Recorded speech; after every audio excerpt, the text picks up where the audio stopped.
La prière est la base de toutes nos victoires.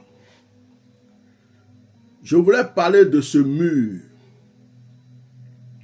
qui est devant toi, ce mur qui veut t'empêcher de rentrer dans ta percée, ce mur qui veut t'empêcher de rentrer dans ton élévation, ce mur qui veut t'empêcher de rentrer dans ta restauration. C'est de ce mur-là que je veux te parler ce soir. Il y a un passage dans la Bible que je vais toucher pour pouvoir rentrer dans ce sujet ce soir. Il s'agit de Josué, Josué chapitre 6. Josué chapitre 6. Il est écrit dans Josué chapitre 6, Jéricho était fermé. Suivez-moi bien ce soir, ça va vous faire du bien. La vie d'une personne va changer. Jéricho était fermé et barricadé. Jéricho était fermé et barricadé devant les enfants d'Israël. Personne ne sortait et personne n'entrait. L'Éternel dit à Josué, voici je livre entre tes mains Jéricho et son roi, ses vaillants soldats. Faites le tour de la ville, vous tous les hommes de guerre, faites une fois le tour de la ville. Tu feras ainsi pendant 6 jours. 7 sacrificateurs porteront devant l'arche 7 trompettes retentissantes. Le 7e jour, vous ferez 7 fois le tour de la ville et les sacrificateurs sonneront des trompettes. Bien-aimés, je m'arrête là parce que vous connaissez cette histoire. Et vous savez qu'au son de la trompette, le mur de Jéricho a été brisé. Ce soir, je veux m'adresser à une personne. Je te parle d'un mur. Les enfants d'Israël ont été esclaves. Les enfants d'Israël ont vécu comme esclaves en Égypte. Ils ont traversé le désert. Ils ont connu la souffrance du désert. Et ils sont presque arrivés vers la terre promise. Ils sont presque arrivés vers le lieu de leur bénédiction. Ils sont presque arrivés vers le lieu de leur grâce. Et la Bible dit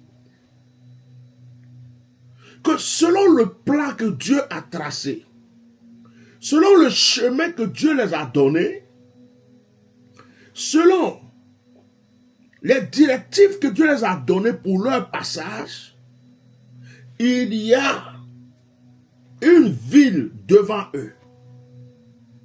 Et cette ville-là a un mur qui l'entoure. Et donc, on a fermé les portes de la ville, l'endroit où eux pouvaient passer pour sortir de l'autre côté a été fermé. Donc, en face d'eux, il y avait maintenant un mur. Ce mur n'était pas pour eux une bénédiction. Ce mur était là pour les empêcher de rentrer dans leur bénédiction. Ce mur était là pour les empêcher de rentrer dans leur grâce. Ce mur était là pour les empêcher de rentrer dans leur percée. Oh, alléluia. Mais malgré qu'il y avait le mur, malgré qu'il y avait cet obstacle, cette preuve, le Seigneur dit aux enfants d'Israël, je vais vous livrer Jéricho. Vous allez briser ce mur et vous allez pouvoir passer pour aller dans votre lieu d'élévation. Est-ce que je peux continuer à parler à quelqu'un? Tu cherches un chemin où il n'y a pas de mur. Mais c'est derrière le mur que se trouve ta grâce. C'est derrière le mur que se trouve ta bénédiction. Israël devrait briser ce mur pour se faire respecter par tous les autres peuples qui les attendaient en chemin. Israël devrait briser ce mur pour pouvoir rentrer sur le chemin de sa terre promise. Ce mur était l'obstacle qui était là pour les empêcher de rentrer dans leur percée. Bien aimé, il y a beaucoup de murs comme le mur de Jéricho qui se présentent à nous à un certain moment de nos vies.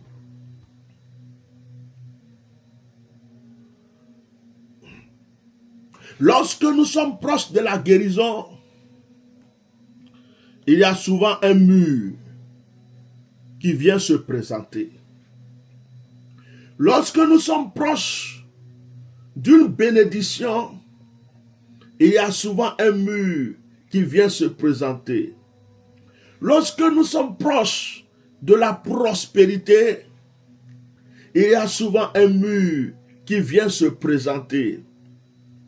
Lorsque nous sommes proches de l'élévation, il y a souvent un mur qui vient se présenter. Le mur ne vient pas pour notre bénédiction. Le mur vient pour nous effrayer. Le mur vient pour nous stopper. Le mur vient pour nous empêcher d'évoluer. Le mur vient pour nous empêcher de continuer. Le mur vient pour nous empêcher d'espérer. Le mur vient pour nous empêcher de croire. Mais est-ce qu'il faut faire demi-tour?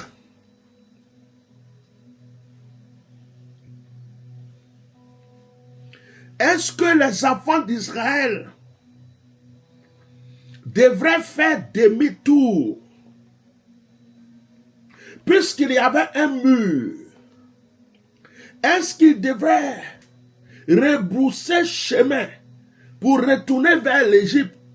Ou est-ce qu'ils étaient obligés de continuer leur chemin? Je veux dire à quelqu'un ce soir, tu n'es pas né pour faire demi-tour. Dis-moi amen. Je veux briser ce soir. Je veux condamner ce soir tout esprit de recommencement perpétuel. Il y a des démons, des esprits qu'on appelle des esprits de recommencement. Tu es tout le temps en train de retourner en arrière. Tu es tout le temps en train de recommencer ce que tu as déjà fait. Tu es tout le temps en train de repartir à zéro pour revenir. C'est un esprit de recommencement perpétuel. C'est un esprit d'échec. C'est un esprit d'échec.